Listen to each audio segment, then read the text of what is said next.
सत्संग क्यों जरूरी है? आदमी सोचता है मैंने नाम ले लिया, या ये सोचता है घर में सब कुछ अच्छा है, बाल बच्चे, परिवार, रुपया, पैसा सब कुछ तो है, मैंने क्या करना है नाम लेके, मैंने क्या करना है सत्संग सुन के। तो सत्संग में जब तक आप आते नहीं, आपको अपने आप की समझ नहीं आएगी। आप कौन हैं, कहां से आए हैं, किस लिए आए हैं। आप अल्लाह वाहिगुरु मालिक की औलाद हैं। आप जन्मों जन्मों के चक्कर में उलझी हुई जीवात्माएं हैं और आप ईश्वर का नाम जप के फिर से ईश्वर को पा सकते हैं। ईश्वर को पाने से क्या होगा? ईश्वर को पाने से आपके जन्मों जन्मों के संचित कर्म कटेंगे। उदाहरण के तौर पे कोई पहाड़ जैसा कर्म आने वाला है, कोई रोग लगने वाला है, कोई घाटा पड़ने वाला है, आप बहुत समय के लिए चारपाई पे पड़ने वाले हैं, और अगर आप ईश्वर के नाम से जुड़े हैं, ईश्वर का नाम जपें, तो आपके जन्मों जन्मों की मैल उतर जाएगी। आप रोगों से मुक्त हो जाएंगे। वो रोग 6 महीने साल जो आपको चारपाई पे लेटाते, वो रोग जिन पे आपका लाखों खर्च हो जाता, सिर्फ ईश्वर की भक्ति, अल्लाह वाहिगुरु राम की भक्ति से वो कट जाएंगे। लाखों रुपए बच गए, शरीर सही सलामत। क्या इससे बड़ा कोई लाभ का सौदा हो सकता है? और सत्संग पे कोई पैसा नहीं लेते संत। सत्संग का पैसा लेते हो कि राम नाम तब देंगे अगर इतना पैसा चढ़ाओगे, मालिक फिर रहमत करेगा अगर इतना पैसा चढ़ाओगे। संत ऐसा नहीं कहते, ना ही संत लेते हैं। वो तो कहते हैं अल्लाह वाहिगुरु मालिक की भक्ति इबादत करो, आपके रोग कटेंगे, आत्मविश्वास आएगा, सफलता की सीढ़ियां आप चढ़ते चले जाएंगे। वो परमानंद मिलेगा जिसकी आपने कभी कल्पना नहीं की होगी। वो लज्जत खुशियां मिलेंगी जिनको पाके आपकी जीवन में बहार आ जाएगी, पतझड़ कभी नहीं आएगी।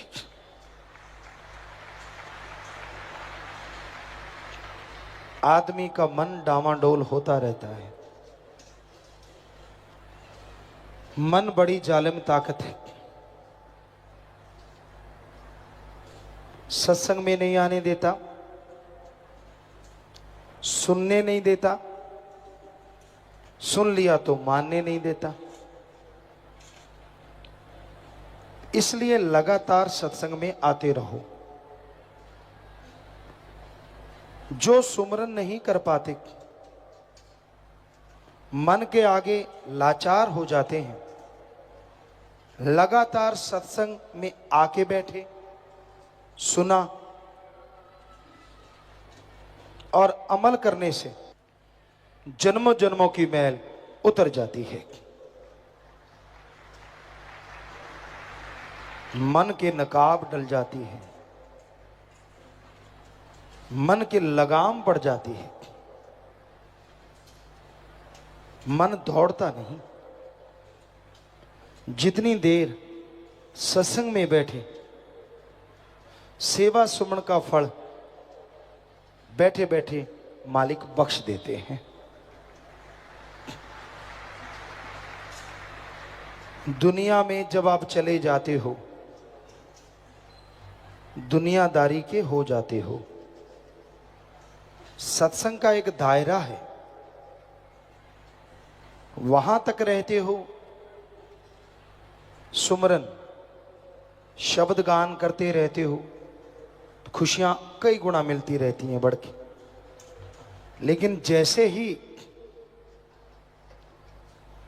सत्संग के दायरे से बाहर हो गए, फिर से परिवार याद, काम धंधे याद, टेंशनें परेशानियां, दुनिया में गए, दुनिया के हो गए। गंगा गया गंगाराम, जमुना गया जमुनादास। यहां भी आप जाते हैं, वहीं का असर ले लेते हैं। अब दुनिया में गए, वहां चुगली निंदा शुरू, टांग खिंचाई शुरू, एक दूसरे की बुराइयां शुरू। वहां आप बैठेंगे, कहां भगवान याद आएगा। सारा दिन ऐसी कमाई करूं, 15 दिन में नोट दुगने हो जाएं। कोई ऐसी एजेंसी मिल जाए, काम करना ना पड़े, नोटों से घर भर जाए। कैसे ठगी मारूं, किसी को पता ना चले और नोट 4 गुना हो जाएं, इत्यादि इत्यादि। माया रानी में दिमाग उलझ जाता है, दुनिया की फजूल की बातों में दिमाग उलझ जाता है। निंदा चुगली इंसान करने लगता है, और अल्लाह वाहिगुरु राम सपने की बात हो जाती है। फिर से सत्संग में आइए, सुनोगे, फिर से सतगुरु का, मालिक का प्यार अंदर से छलांगे मारने लगेगा, आत्मा कूदने लगेगी। और जितनी आत्मा मालिक के प्यार में कूदेगी, उतना ही मन दबता जाएगा, और मालिक की खुशियों से आप माला माल होते जाएंगे। इसलिए अपने अंतःकरण की सफाई करो, भावना का शुद्धिकरण करो।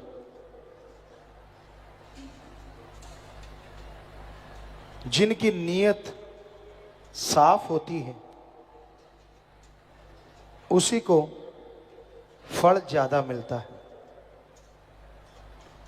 पेड़ में झुकने की काबिलियत जितनी ज्यादा होती है, छाया उतनी ही ठंडी ज्यादा होती है, फल उतना ही ज्यादा लगता है। अब खजूर का पेड़ झुकना नहीं जानता। पुराने टाइम में जो नस्ल होती थी, सीधा रहता है, तना हुआ रहता है, फल भी थोड़ा ही लगता है।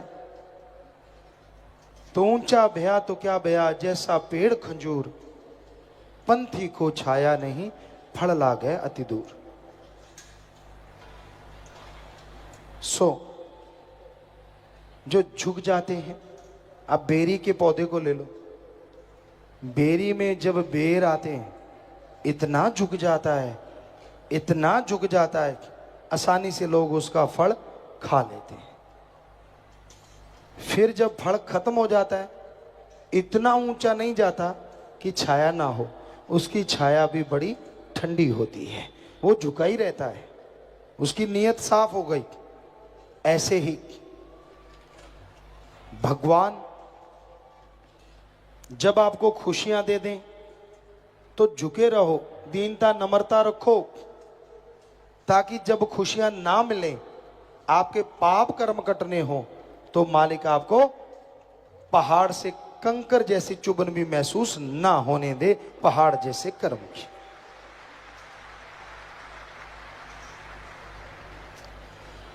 तो रूहानियत में सफलता हासिल करने में दीनता, नम्रता ही पहली पौड़ी। अहंकार को कोई जगह नहीं है। अहंकार को मार पड़ती है। दीनता, नम्रता डरने को नहीं कहते और हाथ जोड़ने को भी नहीं कहते। कई लोग हाथ जोड़ते हैं, मुंह से गालियां निकालते हैं। अंदर मिठास हो, जीभा पे मिठास हो, कर्मों में इंसानियत हो, इसी का नाम दीनता, नम्रता है। कई मीठी छुरियां होती हैं। हमने तो पहले भी बहुत तजर्बा किया जब गुरगद्दी पे नहीं आए थे, और अब भी करते रहते हैं। कई मीठी छुरियां होती हैं। किसी दुकानदार के पास जाओ, बिजनेसमैन के पास जाओ, बड़ा मीठा बोलते हैं, आओ जी, बैठो जी, चाय लोगे, कॉफ़ी लोगे, रोटी खाओगे। क्यों? आपने रेस्टोरेंट खोल रखा है? हम तो आपके पास काम को आए हैं। चलो कायदा है, हमारा फर्ज है ये पूछना, पर बाद की बात सुनो। सामान ले जाओ जी, फिक्र ना करो जी, अपना ही घर है, और 100 वाला सामान 5000 में। तो कहते हैं क्या रेस्टोरेंट खोला है? रेस्टोरेंट नहीं, रगड़ना है आपको मीठी छुरी बन के। इसलिए ऐसी ऐसी चीजें समाज में आम दिखने में आती हैं। ठग बैठे हैं दुनिया में, महाठग, ठग और महाठग और महाठगों के बाप। जगह जगह पे इनकी नस्लें हैं। फकीर तो नस्ल दूर से पहचान जाते हैं कि ये ठग महाठग है या महाठगों का बाप है। कहते कुछ नहीं, पर हम देखते रहते हैं आम आदमी का क्या होता होगा, किस तरह से उसे रगड़ा लगाते होंगे। अब 100 वाली चीज का अगर 5000 लगाया है और आपको अगर 500 छोड़ दिया तो आप तो चौड़े हो गए। मैंने 500 छुड़ा लिया पर उसने 4400 कमा लिया। ऐसे रगड़ते हैं इस दुनिया में। बेपरवाह जी फरमाया करते, ठगों से होशियार रहो। सारे ठग भी नहीं होते, अच्छे लोग भी हैं, पर उनकी गिनती जैसे कहते हैं आटे में नमक जितनी रह गई है। माता बहनें जानती हैं, नमकीन अगर फुल्का बनाना हो, परांठा बनाना हो, आटे जितना नमक नहीं पड़ता उसमें। चुटकी 2 चुटकी नमक डालो, पूरी रोटी नमकीन हो जाती है। तो उसी तरह इस समाज में अच्छे नेक लोग हैं, पर आटे में नमक जितने। उन पे भी यकीन नहीं आता। अब चारों तरफ अगर ठग ही ठग हो तो उन पे यकीन कैसे किया जाए?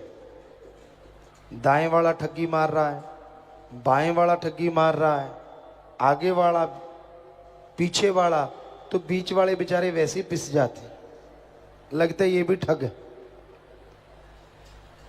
कहते हैं ना, 5 उंगलियां एक जैसी नहीं होती। ये तो ईश्वर ने बनाई है, और इंसान भी ईश्वर ने बनाए। सारे इंसान एक जैसे नहीं होते। ईमानदार, अच्छे, नेक लोग भी हैं, और ठग, बेईमान, भ्रष्ट लोग भी हैं। उन नेकों की वजह से, भले नेक पुरुषों की वजह से आज इंसानियत जिंदा है। उन चंद लोगों की वजह से आज स्वर्ग जन्नत इस धरती पे पुनः आ सकती है। उन नेक लोगों की वजह से सारी दुनिया में प्यार मोहब्बत की गंगा बह सकती है, वरना चहुं और बर्बादी का आलम है। हाथ को हाथ खाए जा रहा है। भले नेक काम करने वालों को कोई पसंद नहीं करता। क्यों? क्योंकि जो बुरों ने बुराई के तरीकों से अपने आप को बड़ा बना रखा है, कहीं भले की भलाई से बड़ापन खत्म ना हो जाए, इस डर से वो भले लोगों को आगे नहीं बढ़ने देते। पर क्या कभी सूरज को बादलों ने हमेशा के लिए रोका है? कभी नहीं। बादल जितने मर्जी घटा घनघोर बन जाएं, सूरज उनको फाड़ के निकल आता है। तूफान आता है, तेज हवा आती है, तिनके उड़ जाते हैं, पेड़ उखड़ जाते हैं, कई बार मकान गिर जाते हैं, पर हिमालय पर्वत जैसे पहाड़ हिला नहीं करते।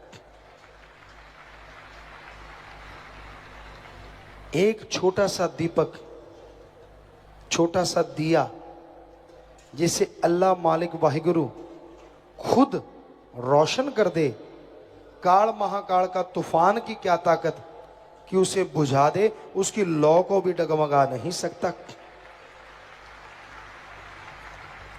तो इसलिए दृढ़ यकीन रखो, सुमरण करते रहो, वचनों के पक्के बनो, आप अपना कर्तव्य का निर्वाह करते रहो। सेवा, सिमरण, भक्ति, इबादत वो देखेगा आपके लिए अच्छा क्या है।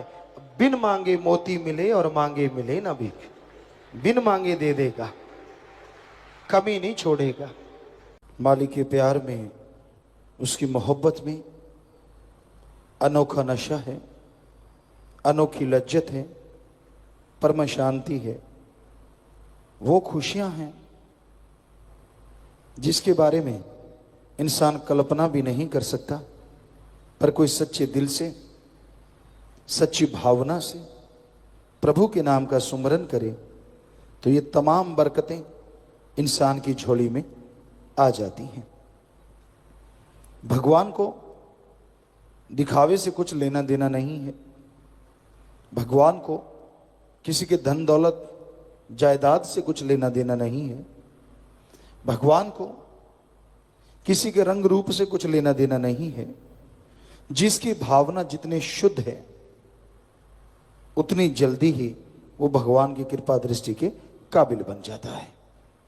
चाहे वो बदसूरत हो, खूबसूरत हो, गरीब हो, अमीर हो, जिसकी भावना शुद्ध, और शुद्ध भावना उसे कहते हैं जो दूसरों का बुरा नहीं करते, वचनों पे 100% अमल करते हैं। इसलिए अपने विचारों का शुद्धिकरण कीजिए। विचार शुद्ध होने चाहिए और वचनों पे अमल कीजिए। जब तक इंसान सत्संग सुनता नहीं, अमल कहां से करेगा? और जब तक अमल नहीं करता तो भगवान की खुशियां कहां से हासिल करेगा? इसलिए जरूरी है, अगर आपने भगवान की खुशियां हासिल करनी है, अगर आपने प्रभु के प्यार को हासिल करना है, तो यह बहुत जरूरी है, अति जरूरी है कि आप पीर फकीर की बात सुनो और अमल करो। और संत कोई अपनी सेवा नहीं करवाते, वो कहते हैं अल्लाह की इबादत करो, वाहिगुरु को याद करो, भगवान का नाम सुमरन करो और भगवान की बनाई औलाद से बेगर्ज निस्वार्थ भावना से प्यार करो। किसी का दिल ना दुखाओ, सबके लिए दुआ मांगो, सबका भला करो। तो जो पीर फकीर की इन बातों पे अमल करते हैं, यकीनन उन्हीं पे मालिक की दया में रहमत होती है, वही उस मालिक की कृपा पात्र बन पाते हैं। तो आप ईश्वर की बंदगी कीजिए, मालिक से मालिक को मांगते हुए जीवन बसर कीजिए, कर्तव्य का निर्वाह कीजिए। ये ना हो कि आप सत्संग में कुछ और हैं और जैसे सत्संग बंद होती है आप कुछ और बन जाते हैं। उसको दोगला बिल्कुल पसंद नहीं होता, क्योंकि वो अपने लिए ही घातक है। आमतौर पे दिखने में आता है, लोग जब राम नाम की बात होती है, मंदिर में जाना है, मस्जिद में, गिरजाघर, गुरुद्वारा, कहीं भी जाना है, अपने आप को शुद्ध करेंगे, पाँव धोएंगे, हाथ धोएंगे, सिर पे कपड़ा लेना अच्छी बात है, इज्जत करना चाहिए। लेकिन जैसे ही उस पवित्र स्थान से बाहर आते हैं, आते ही ठगी, बेईमानी, भ्रष्टाचार, लोगों की जेब काटना, गालियां देना, निंदा करना, लड़ाई झगड़े, काम वासना, क्रोध, पता नहीं क्या क्या, तो ऐसे लोग ज्यादा दुखी होते हैं बजाय उनके जो पापी हैं, क्योंकि वो बेइंतहा पाप करते हैं और मालिक को चूना लगाते हैं। तो इसलिए अपनी भावना को शुद्ध करो, जो आप हैं वो आप दिखें, और जो आप नहीं हैं वो दिखे भी ना। लेकिन लोग आज कलयुग है, जो नहीं है वो दिखते हैं और जो हैं वो नहीं दिखाते। क्या आपने कभी किसी को ये कहते सुना है कि मैं ठग हूं? सुना है कि मैं चोरी करता हूं, वेश्यावृत्ति में जाता हूं, बुरे काम करता हूं? सवाल ही पैदा नहीं। मुंह से सुनो तो यूं लगता है बेचारा अभी अभी टपका है, ताजा भक्त है, इसने तो गलती करी ही नहीं, ये तो नेक आदमी है भाई। पर भगवान सब जानता है। राम जो रोके बैठ के सबका मुजरा ले, जैसी जिसकी भावना वैसा ही फल दे। झरोखा राजस्थान में मशहूर है। राजा महाराजाओं के समय में ऐसी जगह बनाई जाती थी, यहाँ से रानियां महारानियां बैठ के दरबार का कार्य देखती थी, लेकिन आम जनता को वो नजर नहीं आती थी। या कहते आंखों को भी झरोखा कहा जाता है, कि वो भगवान जो है अपनी आंखों से सबको देख रहा है, हर पल, हर क्षण, हर समय, क्योंकि वो तो सबके अंदर है। तो जैसी जिसकी भावना, अब उसको चूना लगाने की भावना है तो आपके खुद के चूना लगेगा, उसको पाने की भावना है तो आपके अंदर उसको पाने की तड़प लगेगी, और उसकी तमाम बरकतें हासिल करना चाहते हो तो उसकी भक्ति इबादत करोगे तो वो बरकतें भी आपको नसीब होंगी। इसलिए मालिक कोई खेल नहीं है, मालिक एक भावना से पाया जा सकता है। अमीर भी पा सकता है, गरीब भी पा सकता है, राजा भी पा सकता है, रंक भी पा सकता है, उसके लिए कोई रोक टोक नहीं, जो मर्जी उसको पाले। लेकिन उसको पाने के लिए अपनी भावना शुद्ध करना बहुत जरूरी है, और भावना का शुद्धिकरण सेवा और सुमरन के बिना हो नहीं सकता। परहित, दूसरों के काम आइए। खाना, किसी कोई भूखा है खाना खिला दीजिए, प्यासा है पानी पिला दीजिए, बीमार है इलाज करवा दीजिए। इसमें कैसी शर्म? इसमें तो आपको शर्म आती है। जब दूसरों का बुरा सोचते हो तब शर्म नहीं आती, दूसरे का हक मार के खाता है आदमी तब शर्म नहीं आती, झूठ बोलता है तब शर्म नहीं आती, काम वासना, क्रोध, लोभ, मोह, अहंकार के लिए 100 पापड़ बेलता है तब शर्म नहीं आती, और किसी का भला करने में, भक्ति करने में शर्म आती। हमने साध संत को ये बोला है, और जो वचन मानते हैं वाकई उनको खुशियां हैं। बहुत सी पर्चियां कई बार हमें आती, हमने बोला कि ये पूछा करो भाई तेरा सुमरन कैसे है, जब आपस में मिलो नारा लगाओ धन धन सदगुरु तेरा ही आसरा, फिर पूछो सुना भाई तेरा सुमरन कैसा चल रहा है, भगवान से प्यार कैसा है। इसमें कई लोगों ने वो जो पढ़ के कट जाते हैं उन्होंने तो छोड़ दिया, लेकिन साध संगत में ऐसे बहुत लोग हैं, जब भी वो एक दूसरे को मिलते हैं नारा लगाते हैं, ये दोनों बातें पूछते हैं, सुना भाई तेरा सुमरन कैसा चल रहा है, भगवान से प्यार कैसा है। तो वो आपसे पूछेगा, आप अपना बता दीजिए कि भगवान का प्यार तो भगवान ही जानता है, आदमी के अंदर कितना है वो आदमी बता सकता है, और सुमरन कितना करते हो तो पता ही है। छोड़ लोग इसलिए गए हैं क्योंकि खुद तो सुमरन नहीं करते, मालिक से प्यार नहीं करते। अब सामने वाले से पूछेंगे, और जब वो पलट के पूछेगा झूठ बोला तो गया, और सच बोलता है तो गया, उसको लगता है मेरी बेइज्जती हो जाएगी। बल्कि अगर सच बोलेगा कि भाई मैंने किया नहीं सुमरन, मैंने तो अभी सेवा की नहीं, ये सेवा सुमन कैसा भाई, मालिक से प्यार कैसा भाई, तो आगे से भावना शुद्ध होगी, प्रेरित होगा आपका मन, आपकी आत्मा, ताकि आप दोबारा सेवा कर सकें। तो हर सत्संगी के लिए ये जरूरी बोला कि भाई आप जब भी मिलो नारा लगाओ, बोलो कि तेरा सेवा सुमन कैसा है, भगवान से प्यार कैसा है। बस ये दो ही बातें पूछनी है। लेकिन लोग पूछते तेरे बच्चे कैसे हैं, तेरी जमीन जायदाद कैसी है, फसल कैसी है। अगर माड़ी है तो क्या उसके घर में दाने दे आओगे, बच्चे बीमार हैं तो क्या आप हॉस्पिटल ले जाओगे। होता उल्टा ही है। कोई कह दे मेरी तो फसल बहुत बढ़िया है, अंदर से सोचता भगवान इसकी उल्टा दे, कर दे खत्म। कोई कहते मेरे बच्चे बहुत ही बढ़िया हैं, भगवान इसके बुरे क्यों नहीं हुए, इसकी दाढ़ी में हाथ डालने बना दे ऐसे। सो आज कलयुग है, तो इसमें वो चीज पूछो जिसका नेगेटिव कोई हो ही नहीं सकता। तो ऐसा अगर साथ संगत पूछती है तो वो सुमरन की खुशियां हासिल होती हैं, उन्हें अंदर से मालिक दया में रहमत से जरूर नवाजते हैं।